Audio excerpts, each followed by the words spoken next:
بسم اللہ الرحمن الرحیم۔ السلام علیکم ورحمۃ اللہ وبرکاتہ۔ جب سورج ڈھلنے لگتا ہے آسمان کا رنگ بدلنے لگتا ہے، دن آہستہ آہستہ خاموشی کی چادر اوڑھ لیتا ہے، تو یہ صرف ایک قدرتی منظر نہیں ہوتا، یہ اللہ کی طرف سے ایک روزانہ کی یاد دہانی ہوتی ہے۔ اس لمحے کا نام مغرب ہے۔ مغرب کوئی عام نماز نہیں، یہ وقت کی زبان میں لکھی ہوئی نصیحت ہے، یہ انسان کے دل کو جھنجھوڑنے والا پیغام ہے۔ مغرب کا وقت مختصر ہے، بہت مختصر، نہ یہ پھیلتا ہے نہ ٹھہرتا ہے، نہ انتظار کرتا ہے، اور یہی اس کی سب سے بڑی حکمت ہے۔ اگر مغرب کا وقت لمبا ہوتا تو ہم کہتے ابھی وقت ہے، اگر یہ آسانی سے مل جاتا تو ہم اسے عام سمجھ لیتے۔ اللہ نے مغرب کو مختصر اس لیے رکھا تاکہ انسان سیکھے کہ اصل چیزیں ہمیشہ مختصر وقت میں آتی ہیں۔ انسان دن بھر مصروف رہتا ہے، کام، کاروبار، فون، باتیں، خواہشیں، تھکن، منصوبے۔ دل کہتا ہے سکون چاہیے، مگر دماغ کہتا ہے ابھی نہیں، اور پھر اچانک سورج غروب ہو جاتا ہے، بغیر اجازت، بغیر آواز کے، بغیر واپسی کے۔ یہی مغرب ہے۔ مغرب ہمیں سکھاتی ہے کہ زندگی بھی ایسے ہی ختم ہوتی ہے، نہ اعلان، نہ مہلت، نہ تاخیر۔ جو سوچتا ہے کہ ابھی وقت ہے، وہی سب سے زیادہ غافل ہوتا ہے۔ مغرب آ کر انسان سے ایک سوال پوچھتی ہے، کیا تم تیار ہو؟ اللہ تعالیٰ چاہتا تو مغرب کو بھی باقی نمازوں کی طرح لمبا کر دیتا، مگر اس نے ایسا نہیں کیا، کیونکہ مغرب انسان کو فیصلہ کرنا سکھاتی ہے۔ یا تو تم اٹھو گے یا تم ٹالو گے، درمیان کا کوئی راستہ نہیں۔ نبی کریم صلی اللہ علیہ وآلہ وسلم مغرب میں تاخیر پسند نہیں فرماتے تھے، اس لیے نہیں کہ جلدی تھی، بلکہ اس لیے کہ تاخیر دل کو سخت کر دیتی ہے۔ جو مغرب کو مؤخر کرتا ہے، وہ آہستہ آہستہ توبہ کو بھی مؤخر کرتا ہے، اصلاح کو بھی، واپسی کو بھی۔ جب بندہ مغرب کے وقت سجدے میں جاتا ہے تو اس کی پیشانی زمین کو چھوتی ہے، وہی پیشانی جہاں غرور پلتا ہے، جہاں انا جنم لیتی ہے، جہاں یہ خیال پیدا ہوتا ہے کہ میں سب کچھ کر سکتا ہوں۔ مغرب میں یہ پیشانی مٹی کو چھوتی ہے، اور مٹی یاد دلاتی ہے کہ انجام کیا ہے۔ مغرب دن کے اختتام کی نماز ہے، اور ہر اختتام ایک سوال چھوڑ جاتا ہے، آج کیا کمایا، آج کیا کھویا، آج اللہ کو یاد کیا یا بھلا دیا۔ یہ سوالات کسی عالم کی زبان سے نہیں آتے، یہ سوالات سورج کے ڈوبنے سے آتے ہیں۔ قرآن کہتا ہے، اور دوڑو اپنے رب کی مغفرت کی طرف۔ مغرب اسی دوڑ کا نام ہے، کیونکہ یہاں رکنے والا پیچھے رہ جاتا ہے۔ ہم میں سے اکثر لوگ مغرب کے وقت کہتے ہیں، بس یہ کام ہو جائے، بس یہ بات ختم ہو جائے، بس یہ ویڈیو دیکھ لوں، اور پھر اچانک وقت ختم ہو جاتا ہے۔ ہم کہتے ہیں وقت کہاں گیا؟ حقیقت یہ ہے کہ وقت نہیں گیا، ہم رہ گئے۔ مغرب انسان کو یاد دلاتی ہے کہ اختیار محدود ہے، نہ سورج ہمارے ہاتھ میں ہے، نہ وقت، نہ سانس۔ جو چیز ہمارے ہاتھ میں ہے وہ ہے جواب دینا، جب اللہ بلائے تو حاضر ہونا، آسمان کا سرخ ہونا، روشنی کا ماند پڑنا، پرندوں کا لوٹنا۔ یہ سب ایک خاموش خطبہ ہے۔ یہ خطبہ کہتا ہے، جو تھا گزر گیا، جو ہے گزر رہا ہے، جو آئے گا اس کا کوئی وعدہ نہیں۔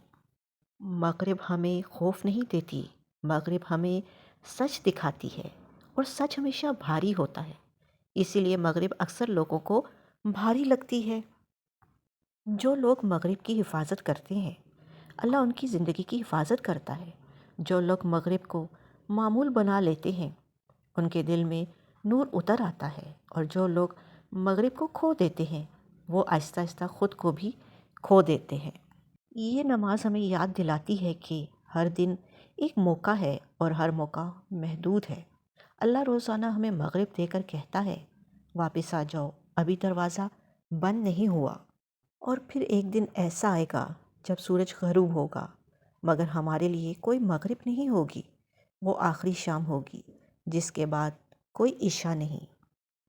اے اللہ، جس طرح تو سورج کو ایک حد کے بعد پلٹنے نہیں دیتا، جس طرح غروب کے بعد روشنی واپس نہیں آتی، اے اللہ ہمیں بھی غفلت کے بعد اندھیروں میں پلٹنے نہ دینا۔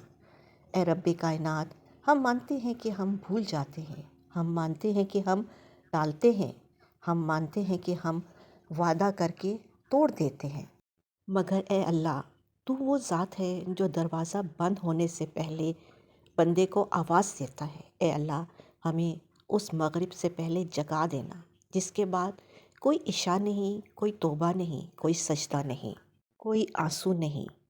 اے اللہ ہمیں اس خاموش شام سے پہلے جگا دینا جب زبان بند ہو جائے اور صرف عمل بولے۔ اے اللہ ہمیں اس اندھیرے سے پہلے جگا دینا جس میں کوئی چراغ نہیں جلتا، کوئی وقت واپس نہیں آتا، کوئی سانس ادھار نہیں ملتا۔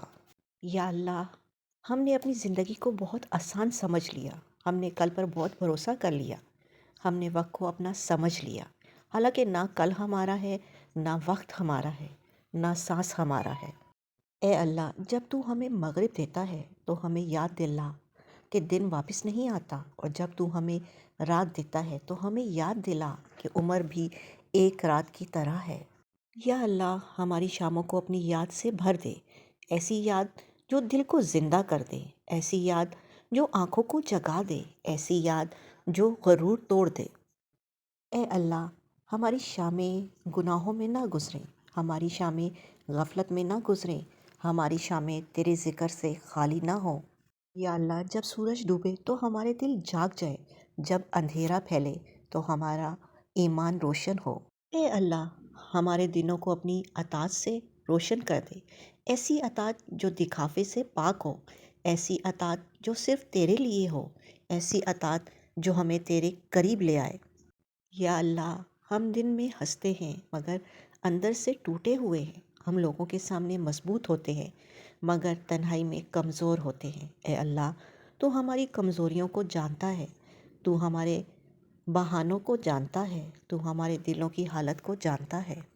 اے اللہ ہمیں وہ لوگ نہ بنا جو سچ جان کر بھی ٹالتے ہیں، ہمیں وہ لوگ بنا جو سن کر فوراً لوٹ آتے ہیں۔ یا اللہ جب ہم سجدے میں جائیں تو ہمیں اپنا احساس دلا، اور جب ہم اٹھیں تو ہمیں تیرے سامنے جواب دہ ہونے کا احساس دلا۔ اے اللہ ہماری زندگی کو آخرت کی تیاری بنا دے، ہماری کامیابی کو تیری رضا بنا دے، ہماری محنت کو تیری عبادت بنا دے۔ یا اللہ ہمیں اس دن رسوا نہ کرنا جس دن سب اکیلے کھڑے ہوں گے، جس دن نہ رشتہ کام آئے گا، نہ نام، نہ پہچان۔ اے اللہ ہماری آخری شام کو اپنی رحمت سے ڈھانپ لے، ایسی رحمت جو خوف کو سکون میں بدل دے، ایسی رحمت جو قبر کو باغ بنا دے، ایسی رحمت جو حساب کو آسان بنا دے۔ اے اللہ ہماری آخری سانس کو ایمان کے ساتھ جوڑ دے، ہماری زبان پر اپنا نام رکھ دے، اور ہمارے دل کو اپنے دیدار کا شوق دے۔ یا اللہ ہمیں اس وقت تنہا نہ چھوڑنا جب سب چھوڑ جائیں، ہمیں اس وقت مایوس نہ ہونے دینا جب دنیا ختم ہو جائے۔ اے اللہ ہمیں محمد صلی اللہ علیہ وآلہ وسلم کی امت میں اٹھانا، ان کے حوض پر پانی نصیب فرمانا، اور ان کی شفاعت سے محروم نہ کرنا۔ اے اللہ تو ہی ہماری امید ہے، تو ہی ہمارا سہارا ہے، تو ہی ہماری آخری پناہ ہے، ہمیں اپنے فضل سے قبول فرما، اپنی رحمت سے ڈھانپ لے، اور اپنی مغفرت سے نواز دے۔ آمین ثم آمین یا رب العالمین۔ اپنا اور اپنوں کا خیال رکھیں، خوش رہیں، خوشیاں بانٹیں۔ اللہ نگہبان۔